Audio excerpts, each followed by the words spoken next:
Hello बच्चों, welcome back to Dakshinai classroom channel. मेरा नाम है सोनल प्रताप और वापस मैं आपको स्वागत करता हूं। आज जो हम रिवीजन करने वाले हैं वो मेटलर्जी का करने वाले हैं। इंपॉर्टेंट टॉपिक है, बहुत ही इंपॉर्टेंट टॉपिक है। कहाँ आता है? नीट के एग्जाम में, जेई के एग्जाम में, जेई मेंस, जेई एडवांस दोनों जगह ये पूछा जाता है। और नीट के एग्जाम में भी यही क्वेश्चंस आपसे पूछे जाते हैं। तो आपको ये क्वेश्चंस और इससे रिलेटेड क्या क्वेश्चंस पूछे जाएंगे वो आपको पता होने चाहिए। एक खास बात ध्यान रखो कि मेटलर्जी बहुत ही आसान टॉपिक है, मतलब डायरेक्ट क्वेश्चन आते हैं, कोई भी कॉम्प्लिकेटेड क्वेश्चन नहीं आते। तो अगर आपको मेटलर्जी के हर एक कॉन्सेप्ट के बारे में पता है, हर एक इंपॉर्टेंट चीज़ के बारे में पता है, तो उससे क्वेश्चन गलत होने की चांसेस बहुत कम है। तो इस चीज़ का आपको ध्यान रखना है। अगर इन चीज़ों का ध्यान रखते हो बेटा, तो आपका मेटलर्जी क्वेश्चन गलत नहीं होगा। ठीक है, तो आज देखेंगे कि क्या क्या चीज़ें इंपॉर्टेंट है और उन्हीं चीज़ों पर बात करने की कोशिश हम करेंगे। ठीक है, चलिए शुरुआत करते हैं हम मेटलर्जी से। और देखो, इनिशियली जो था ये तो हमारा इनिशियली जो हम पढ़ते ही हैं, ठीक है, बेसिक फंडे हैं। What are minerals? क्या होते हैं minerals? Minerals are compounds of metal which are naturally present on earth crust. ठीक है, जो कंपाउंड्स ऑफ मेटल्स होते हैं जो नेचुरली प्रेजेंट होते हैं अर्थ क्रस्ट में, उनको क्या बोलते हैं? हम मिनरल्स बोलते हैं। ठीक है, फॉर एग्जाम्पल FeS2। ठीक है, अब उन मिनरल से अगर मैं मेटल को एक्सट्रैक्ट कर सकता हूं कन्वीनियंटली एंड इकोनॉमिकली, अगर उन मिनरल से मैं मेटल को एक्सट्रैक्ट कर सकता हूं कन्वीनियंटली एंड इकोनॉमिकली, तो उनको बोल दिया जाएगा ओर। तो मिनरल्स क्या है? Simple, calcium carbonate is a mineral. ठीक है, अब उस कैल्शियम कार्बोनेट से अगर मैं कैल्शियम एक्सट्रैक्ट कर सकता हूं तो उसको क्या बोल देंगे? हम ओर बोल देंगे। ठीक है, तो मिनरल क्या है? मेटल्स के जो कंपाउंड्स होते हैं उनको हम मिनरल बोलते हैं। एंड ओर्स क्या है? उन मिनरल से अगर मैं मेटल निकाल सकता हूं तो उसको क्या बोलूंगा? मैं ओर बोलूंगा। सिंपल से एज इट इज। ठीक है, तो यहां पर एक फंडा बनता है कि ऑल ओर्स आर मिनरल्स। सारे के सारे ओर्स क्या है? मिनरल्स हैं। But all minerals are not ores. सारे के सारे मिनरल्स ओर नहीं हो सकते, पॉसिबिलिटी नहीं है। ठीक है, अच्छा, ये सारे देखो, ये आपके पास क्या है? ये आपके पास ओर्स हैं, इंपॉर्टेंट ओर्स हैं जो आपको याद रखने हैं। हेमेटाइट, ठीक है, bauxite, haematite Fe2O3, bauxite Al2O3.XH2O, borax Na2B4O7, ये आपने कहाँ पढ़ा होगा? बोरान फैमिली में। ठीक है, pyrolusite MnO2, कैसेटराइट SnO2, zincite ZnO, corundum Al2O3, ठीक है, काओलिनाइट Al2OH होल 4 SiO4। ठीक है, अच्छा, ये क्वेश्चन ना सिलिकेट्स के थ्रू भी पूछा जा सकता है। ठीक है, कि किस टाइप ऑफ सिलिकेट्स है, तो वो ध्यान रखना है। ठीक है, देन आपके पास फेल्डस्पार, अगेन सिलिकेट्स के थ्रू पूछा जाता है, Kl है। ठीक है, पोटेशियम एल्यूमिनियम सिलिकेट्स है ना। Magnetite Fe3O4, pitch blend UO2 या U3O8। इसी तरह से सल्फाइड ओर्स हैं आपके पास, कैल्कोसाइट, गैलेना। ठीक है, importance fluoride, silver glance, iron pyrite, cinnabar, millerite, ये सारे इंपॉर्टेंट है। कार्बोनेट ओर्स आपके पास हैं। देन आपके पास आ जाते हैं halide ores, carnallite, फ्लोस्पार, horn silver. ये फ्लोस्पार वाला जैसे क्वेश्चन पूछा जा सकता है, कार्नेलाइट से क्वेश्चन पूछा जा सकता है। तो ये ओर्स आपको याद रहने चाहिए। आसान ओर्स हैं, सारे याद नहीं करने, आपको बेसिक याद रखने हैं। अभी आगे चल के मैं बताऊंगा कि कौन से याद रखने हैं। तो NCERT में जितने भी ओर्स लिखे हैं, NCERT में जितने भी ओर्स लिखे हैं, बस वही आपको याद रखने हैं, बाकी और कोई याद नहीं रखना। और NCERT में कौन से ओर्स लिखे हुए हैं? ये ओर्स लिखे हुए हैं NCERT में, देखो ये ores, these are the ores from NCERT। ठीक है, तो ये ओर्स NCERT में लिखे हैं, बस आपको यही ओर्स स्पेसिफिकली याद रखने, इन्हीं में से कहीं ना कहीं से क्वेश्चन बन के आपके पास आएगा। ठीक है, चलिए नेक्स्ट आगे की बात करते हैं। ठीक है, अच्छा, अब बात करी हमने ये ओर्स की। अब देखो, जब हम मेटलर्जिकल प्रोसेस को बात करते हैं तो मेटलर्जिकल प्रोसेस में पहला स्टेप होता है ग्राइंडिंग। आपको बड़े बड़े रॉक्स मिलेंगे, अब उन रॉक्स को आपको छोटे छोटे पीसेस में डिस्ट्रीब्यूट करना है। क्यों? क्योंकि सरफेस एरिया बढ़ जाएगा और उससे मेटल निकालने क्या हो जाएगा? आसान। एक्सट्रैक्शन करना क्या हो जाएगा? आसान। तो क्या करते हैं, जो ओर्स होते हैं उनको, बड़े बड़े ओर्स को हम छोटे छोटे पीसेस में कर देते हैं, उसको बोलते हैं हम ग्राइंडिंग ऑफ ओर। उसको पहला स्टेप क्या होता है? ग्राइंडिंग, कि बड़े ओर्स को छोटे उसमें कर दो। अब जब हमने बड़े पीसेस को छोटे पीसेस में कर दिया, उसके बाद हमें उस ओर में, अब जो छोटे बड़े बड़े पीसेस थे, अब मान लो ये बड़े बड़े पीसेस था आपके पास, इनको आपने छोटे छोटे पीसेस में कर दिया। ठीक है, अब इन छोटे छोटे पीसेस में क्या दिक्कत है कि इनमें इंप्योरिटीज होंगी, है ना, इनमें इंप्योरिटीज होंगी। तो इनसे इंप्योरिटीज हटाने के लिए हम मेथड यूज करते हैं कंसंट्रेशन ऑफ ओर। क्या यूज करते हैं हम? Concentration of ore. ठीक है, कंसंट्रेशन ऑफ ओर दो टाइप के होते हैं, एक होता है फिजिकल मेथड, ठीक है, और एक होता है केमिकल मेथड। केमिकल मेथड को कभी कभी हम लीचिंग का नाम भी देते हैं। क्या नाम देते हैं हम? लीचिंग। ठीक है, कभी कभी केमिकल मेथड को लीचिंग का नाम भी दिया जाता है। तो फिजिकल मेथड में कौन सा है? Gravity separation, magnetic separation and froth flotation. Chemical method again leaching, है ना। देखो क्या होगा, ठीक है, वाटर कंसंट्रेशन देखो क्या होता है। अब देखो कंसंट्रेशन में क्या है, कंसंट्रेशन ऑफ ओर में क्या है? Removal of impurities, the concentration of metal increases. ठीक है ना, मेटल का जो कंपाउंड है उसकी कंसंट्रेशन। तो पहला है आपके पास हाइड्रोलिक वॉशिंग, या ग्रेविटी सेपरेशन या लेविगेशन, ये तीनों एक ही के नाम है।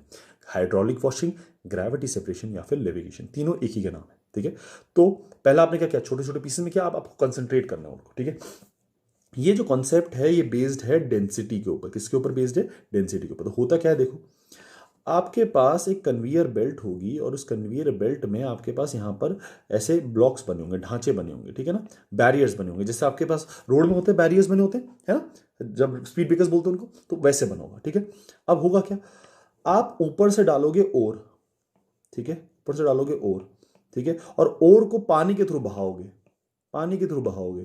ठीक है, तो जो लाइटर ओर्स होंगे, जो लाइटर ओर्स होंगे वो तो ऊपर से निकल जाएंगे, जो लाइटर ओर्स होंगे वो ऊपर से निकल जाएंगे, जो इंप्योरिटीज होंगी वो ऊपर से निकल जाएंगी, और क्योंकि आपका जो ओर है वो हैवियर है तो वो इन खांचों में रह जाएगा। ठीक है, यहां पर रह जाएगा, यहां पर रह जाएगा। ठीक है, तो आपका जो लाइटर इंप्योरिटीज हैं वो तो बाहर निकल गई, लाइटर इंप्योरिटीज तो बाहर निकल गई पानी की वॉशिंग की वजह से, लेकिन जो इंपॉर्टेंट आपका ओर था, क्योंकि वो हैवी था तो वो नीचे सेटल हो गया, यहां पर सेटल हो गया, है ना, यहां पर सेटल हो गया, तो ओर सेटल हो गया और बाकी सारी इंप्योरिटीज निकल गई। ठीक है, तो इसी पे बेस्ड है, इसी कॉन्सेप्ट पे बेस्ड है। ठीक है, अब यहां पर जो इंप्योरिटीज आती हैं वो आती हैं ऑक्साइड की इंप्योरिटीज। मेजरली जो ऑक्साइड ओर्स होते हैं उनको हम ग्रेविटी सेपरेशन या लेविगेशन या हाइड्रोलिक वॉशिंग से सेपरेट करते हैं। ठीक है, नेक्स्ट आपके पास froth flotation. Froth flotation method क्या है? It is generally use for sulphide ores. किसके लिए यूज किया जाता है? सल्फाइड ओर्स, या फिर आप बोल सकते हो लाइट ओर्स के लिए, या फिर बोल सकते हो लाइट ओर्स के लिए, सल्फाइड ओर्स या फिर लाइट ओर्स। ठीक है, या तो किसके लिए यूज होगा? सल्फाइड ओर्स के लिए, या फिर किसके लिए यूज होगा? लाइट ओर्स के लिए। ठीक है, अब क्या होता है, क्या प्रोसेस है, देखो सिंपल है। यहां पर आपके पास एक फ्रॉथर होगा, ये फ्रॉथ को क्रिएट करने वाला, झाग बनाने वाला घूमता है ना, जैसे वॉशिंग मशीन में होता है, घूमता है तो फ्रॉथ क्रिएट होती है। या फिर आपने देखा होगा कि जब घर पे दूध से मक्खन बनाया जाता है तो क्या करते हैं आप? उसको चर्न करते हैं, ऐसे चर्न करते हो, है ना, तो वो क्या होता है? वो फ्रॉथर टाइप का है। ठीक है, वो फ्रॉथ क्रिएट करता है। ठीक है, तो आप क्या करोगे, आप इसमें पाउडर्ड ओर डालोगे, आप इसमें क्या डालोगे? पाइन ऑयल डालोगे, फ्रॉथर डालोगे, एक्टिवेटर डालोगे। अब होगा क्या, क्योंकि सल्फाइड ओर लाइट है, सल्फाइड ओर क्या है? लाइट है, तो वो क्या करेगा?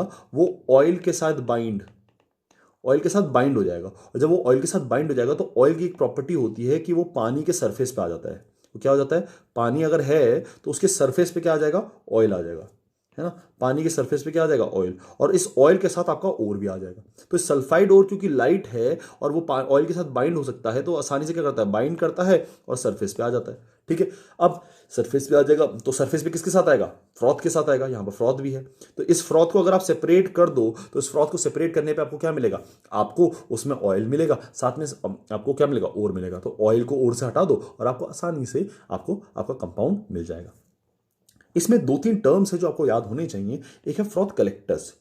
फ्रॉथ कलेक्टर्स क्या है? जो फ्रॉथ को बनाते हैं, जो फ्रॉथ को क्या करते हैं? बनाते हैं। कौन कौन होते हैं? ज़ैंथेट्स, पाइन ऑयल, ये सब क्या है? ये फ्रॉथ कलेक्टर्स हैं, ये फ्रॉथ को क्या करते हैं? बनाते हैं। ठीक है, तो फ्रॉथ बनाने का क्राइटेरिया किसके पास है? कलेक्टर्स के पास।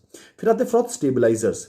अब बात समझो इस बात को कि अगर कलेक्टर्स फ्रॉथ बनाएंगे, अगर वो फ्रॉथ जल्दी से हट गई तो आप उसको सेपरेट नहीं कर पाओगे और निकाल नहीं पाओगे, तो उस फ्रॉथ को स्टेबलाइज करना भी जरूरी है। तो फ्रॉथ को स्टेबलाइज कैसे करोगे बेटा? स्टेबलाइजर्स यूज करके। और स्टेबलाइजर्स कैसे? क्रेसोल, एनालीन, ये सब क्या है? स्टेबलाइजर्स हैं। ये सब क्या है? स्टेबलाइजर्स। तो आप क्या यूज करोगे? फ्रॉथ स्टेबलाइजर यूज करोगे क्रेसोल और एनालीन को सेपरेट करने। ठीक है, क्रेसोल एनालीन यूज करोगे एज स्टेबलाइजर्स, क्योंकि फ्रॉथ को मेंटेन रखेंगे, और फ्रॉथ अगर लंबे टाइम तक मेंटेन रहेगी तो उसको आराम से उसको हटाओगे, और जब हटाओगे तो उसमें आपको ओर्स में मिलेंगे। लेकिन अगर फ्रॉथ बहुत ही मिली सेकेंड्स के लिए बने तो क्या होगा? आप उसको हटा ही नहीं पाओगे, अगर उसको हटा ही नहीं पाओगे तो आपको ओर मिल नहीं पाएगा। ठीक है, तो इस वजह से हम क्या यूज करते हैं? स्टेबलाइजर्स। फिर आते हैं एक्टिवेटर्स और डिप्रेसेंट्स। अब समझो एक्टिवेटर्स का काम क्या होता है। मान लो आपके पास दो ओर हैं, एक ये जो व्हाइट कलर का मैं बना रहा हूं और एक पर्पल कलर का जो मैं बना रहा हूं, है ना, दो ओर है। अब एक्टिवेटर क्या करेगा? एक्टिवेटर किसी एक, मान लेते हैं ये व्हाइट कलर के चारों तरफ एक लेयर बना देगा, ठीक है, और जो दूसरा वाला है वो एक्टिवेटर जो है वो इसके आसपास कोई लेयर नहीं बनाएगा, पर्पल के आसपास। अब ये क्या करेगा कि इसकी बाइंडिंग विद द ऑयल, ये ऑयल ग्रीन अच्छी है, जबकि अब बिकॉज इसके चारों तरफ कोई लेयर नहीं लगी तो इसकी binding with the oil weak है। तो क्योंकि इसकी binding with the oil strong हो जाती है with the use of activator, तो क्या होता है? ये आसानी से सरफेस पे चले जाता है और सरफेस से सेपरेट हो जाता है।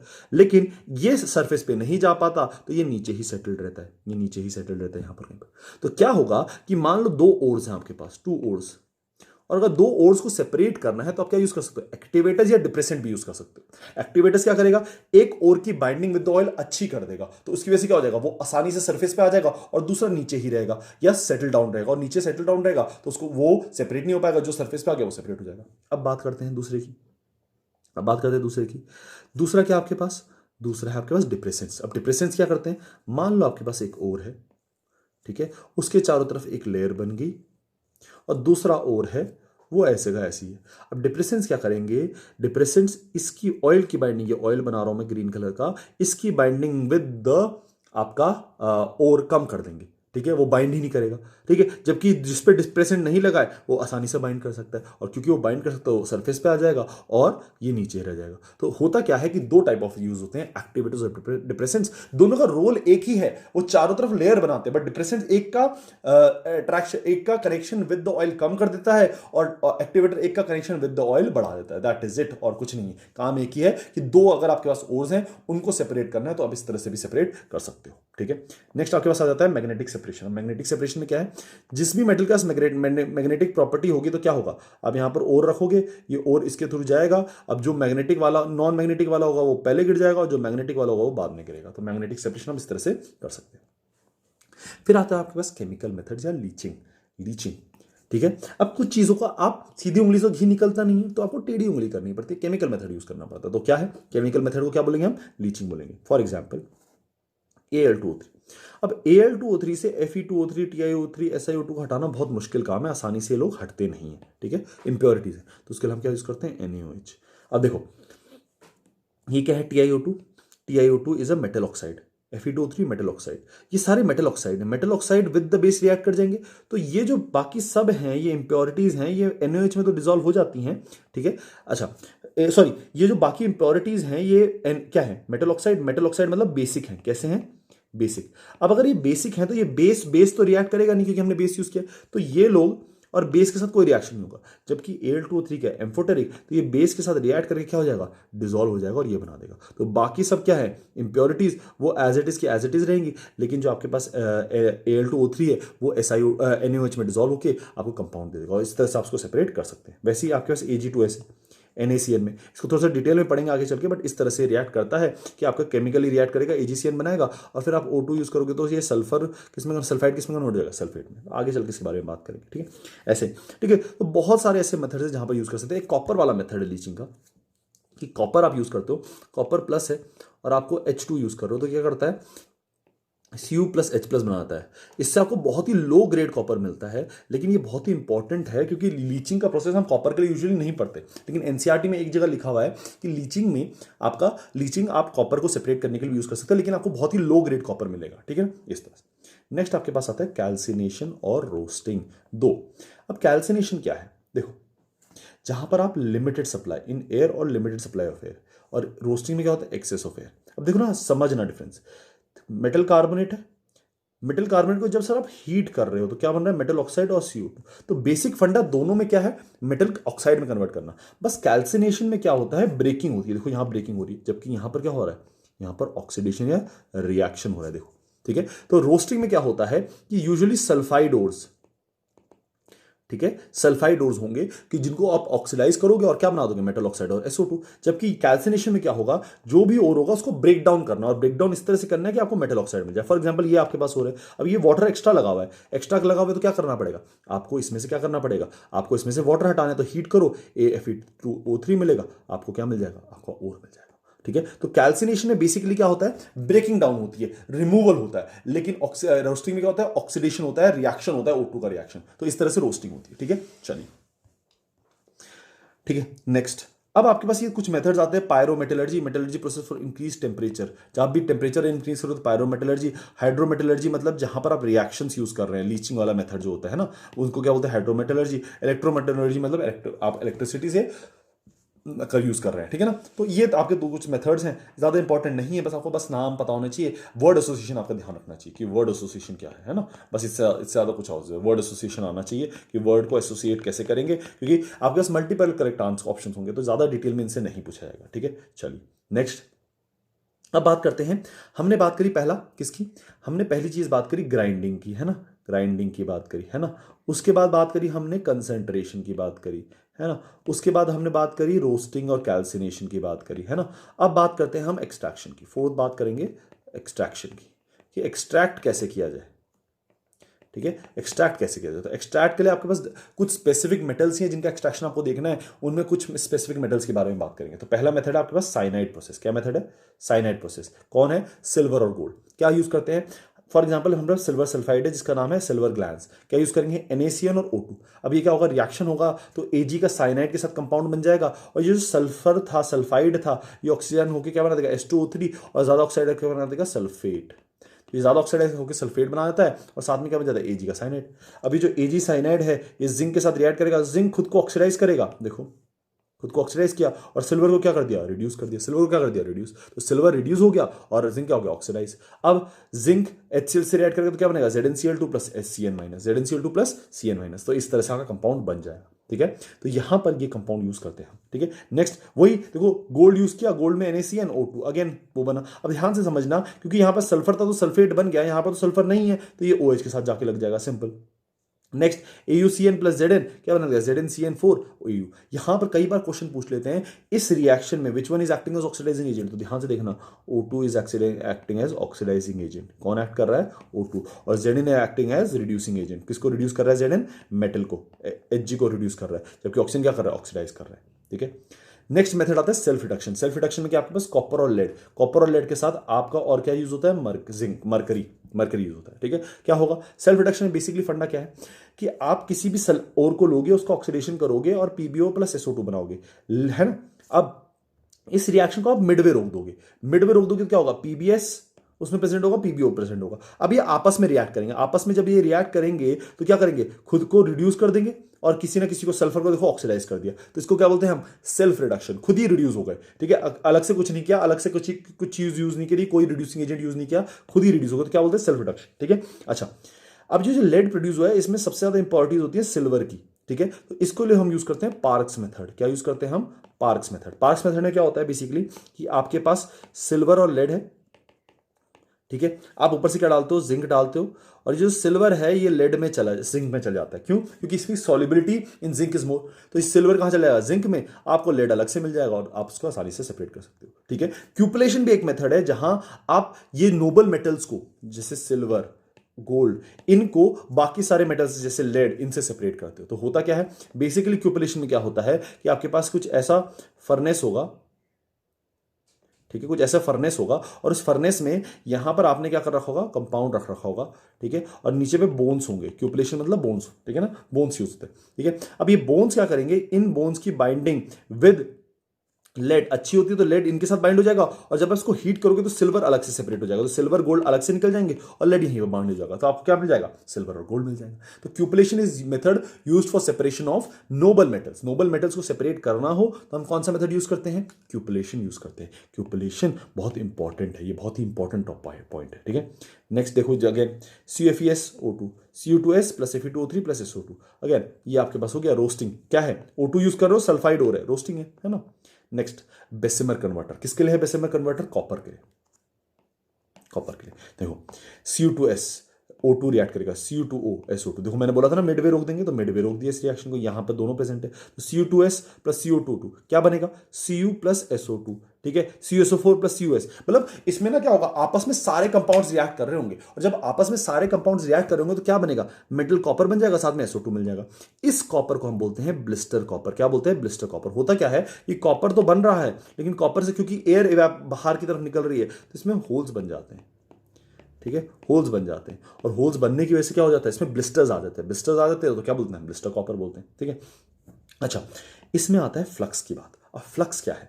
ठीक है, अब समझना बात को। आपके पास क्या है? इंप्योरिटीज है। इंप्योरिटीज है ना, इंप्योरिटीज है।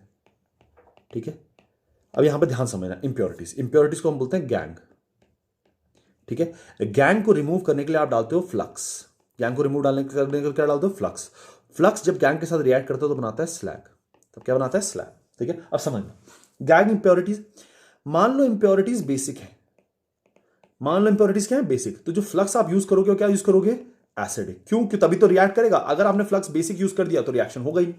मान लो गैंग एसिडिक है तो फ्लक्स क्या यूज करोगे, बेसिक, तभी तो रिएक्शन होगा, नहीं तो रिएक्शन होगा ही, ठीक है। फॉर एग्जाम्पल मान लो जैसे इसी को ले लेते हैं, इसमें इंप्योरिटीज हैं, इसमें इंप्योरिटीज है SiO2, इसमें इंप्योरिटीज है SiO2, तो SiO2 को रिमूव करने के लिए क्या यूज करेंगे, Fe2O3, एक ये क्या है एसिडिक, तो हम यहां क्या यूज करेंगे, बेसिक। जब हम बेसिक यूज करेंगे तो क्या बन जाएगा, Fe2SiO3, Fe2SiO4O5 है ना, Fe2SiO4, ठीक है। इस तरह से आपके पास Fe2SiO3 कंपाउंड बनेगा, देखो स्लैग बन जाएगा। अब स्लैग की कुछ स्पेसिफिक प्रॉपर्टीज होती हैं, क्या प्रॉपर्टीज होती है स्लैग की, समझो। पहली प्रॉपर्टी, लो मेल्टिंग पॉइंट है इसका। तो जब लो मेल्टिंग पॉइंट है तो होता क्या है कि ये लो मेल्टिंग पॉइंट उस मिक्सचर के साथ मिल जाता है, और जब उस मिक्सचर के साथ मिल जाता है तो overall melting point of the system क्या कर देता है, रिड्यूस कर देता है। तो overall melting of the system, या जितनी हमें बाहर से एनर्जी देनी है, जितना बाहर से हीट करना है, उससे कम हीट करना पड़ेगा, ठीक है। तो हम क्या करेंगे, हम किसी मेटल का रिएक्शन ऐसा ही मतलब किसी स्लैग को यूज इसलिए करते हैं, स्लैग की इंपॉर्टेंस क्या है, क्योंकि वो ओवरऑल मेल्टिंग पॉइंट को कम करता है। और दूसरी प्रॉपर्टी इसकी क्या है, लाइट है। तो जब ओर नीचे पे कलेक्ट हो रहा होगा, मान लो ओर यहाँ पर, वैसे में कन्वर्टर कहाँ है हमारा, यहाँ पर ओर कलेक्ट हो रहा है, नीचे पे ओर कलेक्ट हो रहा है, तो जो आपका स्लैग होगा वो उसके ऊपर पे हो रहा होगा, तो उसको सेपरेट करना भी आसान है, उसको सेपरेट करना भी आसान है, क्योंकि वो लाइट होता है तो वो ऊपर भी जनरेट होता है, ठीक है। नेक्स्ट, कार्बन रिडक्शन, इस मेथड को हम बोलते हैं स्मेल्टिंग, कभी कभी हम उसको बोलते हैं स्मेल्टिंग, ठीक है।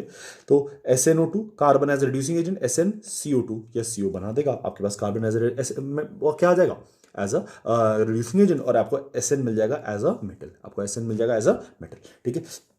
अच्छा, यहां पर दिक्कत क्या आती है कि हो सकता है कि Sn में अभी भी SnO2 प्रेजेंट हो, तो हम मेथड यूज करते हैं पोलिंग। अब पोलिंग क्या होता है, आप एक green flash of would use करते हो, ग्रीन वुड यूज करते हो, और यहां पर क्या है, SnO2 प्लस Sn, ये दोनों चीजें। अब ये दोनों क्या होंगे, SnO2 प्लस Sn है आपके पास, आपने ग्रीन वुड यूज किया, तो ग्रीन वुड में क्या होता है, हाइड्रोकार्बन होते हैं, कार्बन होगा, तो कार्बन क्या करेगा, जो बचा कुचा SnO2 है उसको रिड्यूस करके क्या बना देगा, Sn बना देगा, और खुद क्या बन जाएगा, CO बन जाएगा, ठीक है। तो इस वजह से हम इसको भी यूज कर सकते हैं, इसको बोलते हैं पोलिंग, पोल यूज करें तो पोलिंग। अच्छा, इसका एक्सट्रैक्शन आपने पढ़ा, अब इसका जो प्यूरिफिकेशन है वो कैसे करते हैं, एक्सट्रैक्शन, मेटल मिल गया आपको, है ना। अब इसमें थोड़ी बहुत इंप्योरिटीज होगी, तो प्यूरिफिकेशन के लिए क्या यूज करेंगे हम, लिक्वेशन। अब लिक्वेशन या स्वेटिंग, क्या होता क्या है, आपके पास ये सिस्टम है, यहां पर आपके पास मेटल है। अब ये जो मेटल है, इसमें जो मेन मेटल है, जो हमारा टिन है, उसका मेल्टिंग पॉइंट कम है, तो जब आप इसको हीट करोगे तो ये आसानी से, जो टिन है क्योंकि मेल्टिंग पॉइंट कम है तो जल्दी मेल्ट होकर गिर जाएगा, और जो बाकी है वो एज इट इज का एज इट इज रहेगा। तो इसको हम स्लोप पे रखते हैं और हीट करते हैं, ताकि जो जिसका मेल्टिंग पॉइंट कम है वो सेपरेट हो जाए। तो liquation is usually based on what principle, lower melting point, lower melting point पे बेस्ड है ये, उस प्रिंसिपल पे बेस्ड है कि मेल्टिंग पॉइंट अगर लो है तो आप इसको आसानी से सेपरेट कर सकते हैं। चलिए नेक्स्ट, Fe, आयरन का भी सेपरेशन इस तरह से किया जाता है। क्या करते हैं हम, आयरन में हम स्मेल्टिंग करते हैं, स्मेल्टिंग करने के बाद हम इसमें क्या डालते हैं, Fe2O3 प्लस CaCO3, हम ये सब डालेंगे। CaCO3 क्या करेगा, ब्रेक करेगा, CO प्लस CO2 बनाएगा। ये जो CO2 है, हम क्योंकि कार्बन एज अ फ्यूल डाल रहे हैं, तो कार्बन के साथ CO2 प्लस कार्बन के साथ रिएक्ट करके बनाता है CO, क्या बनाता है, CO। अब यहां पर 3 type of reducing agents use हो रहे हैं, पहला C carbon, second CO, third thermal reduction. ये 3 टाइप ऑफ रिडक्शन है यहां पर। कार्बन, कार्बन हमेशा लो हायर टेम्परेचर पे, ये लोअर पोजीशन पे और हायर टेम्परेचर, लोअर पोजीशन और हायर टेम्परेचर, यहां पर कार्बन रिडक्शन करेगा, है ना। अच्छा, जो आपका CO है वो लोअर टेम्परेचर और हाई पोजीशन, लोअर टेम्परेचर और हाई पोजीशन रिडक्शन करता है। और जो थर्मल रिडक्शन है वो कुछ इस तरह से होता है कि मेटल अपने पास अभी +3 ऑक्सीडेशन स्टेट में, +2 ऑक्सीडेशन स्टेट में आ जाएगा ओवरऑल। तो क्या होगा, खुद ही को हीट करते करते खुद ही को ऑक्सीजन उठती जाएगी और खुद ही को रिड्यूस करता जाएगा, ठीक है। अब इसमें 3 टाइप आयरन है, पिग आयरन, कास्ट आयरन। क्या होता है, 4% कार्बन होता है, ठीक है, इंपॉर्टेंट है, ठीक है, ये पूछ लिया जाता है। Wrought iron, one of the purest form of iron, tensile strength बहुत ही स्ट्रॉन्ग, ये आपकी रॉट आयरन है। तो ये क्वेश्चन एक बार आया था कि which is the purest form of iron, तो रॉट आयरन। स्टील क्या है, ब्राउन स्टील और Chrome steel, 2 type of steel है, डिपेंडिंग अपॉन कितनी कार्बन की परसेंटेज है, इससे और किसी पे डिपेंड नहीं करता, ठीक है ना। तो आपके पास ये आयरन का हो गया एक्सट्रैक्शन, जहां पर आपने क्या यूज किया, एक ब्लास्ट फर्नेस यूज किया, और ब्लास्ट फर्नेस यूज करने पे क्या हुआ, आपने क्या क्या यूज किया, कार्बन यूज किया, कार्बन मोनोऑक्साइड यूज किया, थर्मल रिडक्शन यूज किया। नेक्स्ट आपके पास आता है इलेक्ट्रोलाइटिक रिडक्शन। अब MgCl2 है, MgCl2 में जब आप MgCl2 को निकालते हो, किस में निकालते हो, ये बेसिकली आता है सी वाटर के साथ। तो जब MgCl2 को निकालते हो तो उसमें बहुत सारे अदर मेटल्स होते हैं, तो सेपरेट करने के लिए यूज करते हैं हम CaOH। CaOH क्या करता है, MgOH के साथ रिएक्ट करता है और MgOH का क्या बन जाता है, प्रेसिपिटेट। फिर MgOH सेपरेट हो जाता है, MgOH को HCl में डालो तो वापस से MgCl2 प्लस H2 बन जाएगा। अब आपने क्या यूज किया, Mg यूज किया, आपने इलेक्ट्रोलाइटिक रिडक्शन यूज किया, ठीक है। तो क्या होगा, Mg आपके पास किस में आ जाएगा, देखो इसको याद रखने का तरीका, कैथोड नेगेटिव रिडक्शन, कैथोड पे नेगेटिव होता है और रिडक्शन होता है, तो Mg किस पे चल जाएगा, कैथोड पे चल जाएगा, और आपका वो किस पे चल जाएगा, बाकी जो Cl है वो एनोड पे चल जाएगा। तो आपको याद रखने की जरूरत नहीं है, बस आपको ये पता होना चाहिए कि हम ये मेथड यूज करते हैं, इलेक्ट्रोलाइटिक मेथड, और डाउज मेथड इसके प्यूरिफिकेशन, सॉरी कंसंट्रेशन का। देखो यहाँ पर ये जो मेथड है, यहाँ तक जो मेथड है, जो अभी मैंने मेथड किया कि MgCl2 को आपने COH के साथ रिएक्ट कराया, it is a concentration method, जहां पर आपने इंप्योरिटीज हटाई हैं। प्योरिफिकेशन और जो आपका एक्सट्रैक्शन मेथड है वो कौन सा मेथड है, इलेक्ट्रोलाइटिक मेथड। वो कौन सा मेथड है, electrolytic method. Next halls method, halls process या हॉल हेरोल्ड प्रोसेस, ये किसके लिए यूज होता है, एल्यूमिनियम के लिए। अब देखो एल्यूमिनियम में दो, एल्यूमिनियम ऑक्साइड, बॉक्साइड जो है वो दो टाइप का हो सकता है, रेड बॉक्साइड और व्हाइट बॉक्साइड। जो व्हाइट बॉक्साइड है उसमें इंप्योरिटी होती है SiO2, जो रेड बॉक्साइड है उसमें इंप्योरिटी होती है Fe2O3। अब ये जो Fe2O3 है ये क्या है, मेटालिक ऑक्साइड है तो बेसिक होगा, और SiO2 जो है वो नॉन मेटालिक ऑक्साइड है तो एसिडिक होगा, तो this is acidic, this is basic, ठीक है। मान लो Fe2O3 यूज कर रहे हैं, तो Fe2O3 को रिमूव करने के लिए आप OH माइनस यूज कर सकते हो, क्योंकि OH माइनस क्या है, बेस है, Fe2O3 क्या है, बेसिक है, कि दोनों आपस में रिएक्ट नहीं करेंगे, base and base do not react with each other, ये दोनों रिएक्ट आपस में नहीं करते, तो ये भी बेसिक, ये भी बेसिक।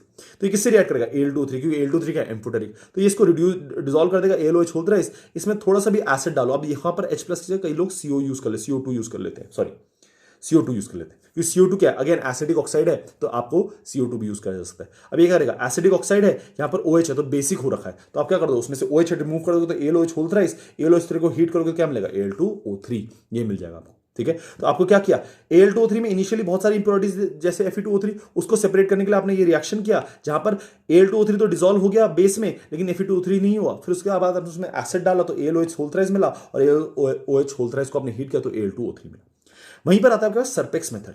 अब SiO2 इंप्योरिटी हो तो SiO2 इंप्योरिटी के लिए हम N2 यूज करते हैं, क्योंकि Al2O3 N2 के साथ रिएक्ट करेगा तो Al बनाएगा, और Al को वाटर में डिसॉल्व करेगा तो AlOH होल्थराइज बनाएगा, और AlOH से तो अभी Al2O3 बनाना मैंने सिखाया कि हीट कर दो, ठीक है। तो ये यूज किया, ठीक है। नेक्स्ट, अब इसको एक्सट्रैक्ट करना है, मेटल एक्सट्रैक्ट करना है। अभी तक हमने क्या किया, प्योरीफाई किया, तो हम क्या यूज करते हैं, एक इलेक्ट्रोलाइटिक्स यूज करते हैं, जहां पर ये बाहर पे जो आयरन का होता है, अंदर पे ये ग्रेफाइट लेयर है, ठीक है, और ये जो आपके पास एनोड है वो क्या है, कार्बन का है, ठीक है, ये कार्बन का है। और आपने क्या डाला, क्रायोलाइट CaCF2। अब क्रायोलाइट और CF2 का यूज क्या है, क्रायोलाइट क्या है Na3LF6, CF2 क्या है, CF2 मतलब फ्लोराइड। अब इन दोनों का यूज क्या है, ये दोनों क्या करते हैं, एक तो मेल्टिंग पॉइंट कम करने में मदद करते हैं और इलेक्ट्रिकल कंडक्टिविटी बढ़ाते हैं, दोनों चीजें करते हैं, हेल्प करते हैं। तो ये मेल्टिंग पॉइंट भी रिड्यूस करते हैं और इलेक्ट्रिकल कंडक्टिविटी बढ़ाते हैं। तो एल्यूमिनियम क्या करेगा, एल्यूमिनियम रिड्यूस होकर चले जाएगा ग्रेफाइट पे, और यहां पर क्या होगा, आपके पास ऑक्सीजन कहां से निकलेगा, आपके पास एनोड से, ठीक है। अच्छा, अब ये हो गया आपका इसका एक्सट्रैक्शन मेथड। अब इसमें एक और मेथड यूज होता है, हुप्स मेथड। हुप्स मेथड क्या है, प्यूरिफिकेशन ऑफ द मेटल का रिफाइनिंग एक टर्म यूज करते हैं हम, कि अगर पहला हमारे पास क्या होगा, ग्राइंडिंग के पास हमारे पास टर्म क्या आता है, ग्राइंडिंग के पास हमारे पास टर्म आता है कंसंट्रेशन, कैल्सिनेशन, रोस्टिंग, उसके बाद एक्सट्रैक्शन करने के बाद हमारे पास टर्म आता है रिफाइनिंग, कि हमें मेटल तो मिल गया, अब उसको रिफाइन करना है, प्योरेस्ट फॉर्म में लाना है। तो इसका जो प्योरेस्ट फॉर्म है वो क्या है, हुप्स मेथड कैसे होता है, आपने कॉपर वाला पढ़ा होगा कि एक प्योर कॉपर स्ट्रिप लेते हैं, एक प्योर लेंगे, ये प्योर है, एक इम्प्योर लेंगे, है ना, और यहां पर आप इलेक्ट्रोलाइट ले लोगे। अब क्या करोगे, इलेक्ट्रिसिटी जब पास करोगे तो आपके पास आसानी से हो जाएगा। तो इस तरह से आप इसको कर सकते हो, लेकिन हुप्स मेथड में थोड़ा सा डिफरेंट होता है कि आप क्या करते हो, सबसे नीचे वाली लेयर, यहां पर सबसे नीचे वाली लेयर होती है इम्प्योर वाले की, बीच में होता है आपके पास इलेक्ट्रोलाइट, और ऊपर पे होता है आपके पास प्योर फॉर्म, ठीक है। अब ये क्या होगा, यहां से इंप्योर से मेटल रिड्यूस होके प्योर में, इसमें आएगा, इलेक्ट्रोलाइट में आएगा, और इलेक्ट्रोलाइट से इंप्योर से मेटल ऑक्सीडाइज होके कहां आएगा, प्योर में, इसमें इलेक्ट्रोलाइट में आएगा, दिस इज इलेक्ट्रोलाइट रीजन, ठीक है। और इलेक्ट्रोलाइट से वो रिड्यूस होके कहां चला जाएगा, प्योर में, तो आपका प्योर बढ़ता जाएगा और इम्प्योर वाला घटता जाएगा। तो इस तरह से आप इसको एक्सट्रैक्ट कर सकते हैं, ठीक है। तो बेटा ये था आपका क्या बोलते हैं एक्सट्रैक्शन, और कैसे हम एक्सट्रैक्ट करते हैं मेटलर्जी में, ठीक है। बहुत ही इंपॉर्टेंट टॉपिक है, बहुत बार पूछा जाता है और सिंपल क्वेश्चन पूछे जाते हैं, ठीक है। तो उन क्वेश्चंस को भी हम आगे चल के डिस्कस करेंगे, बट तब तक के लिए इतना ही। आपसे मिलते हैं हम नेक्स्ट लेक्चर में। Thank you for listening.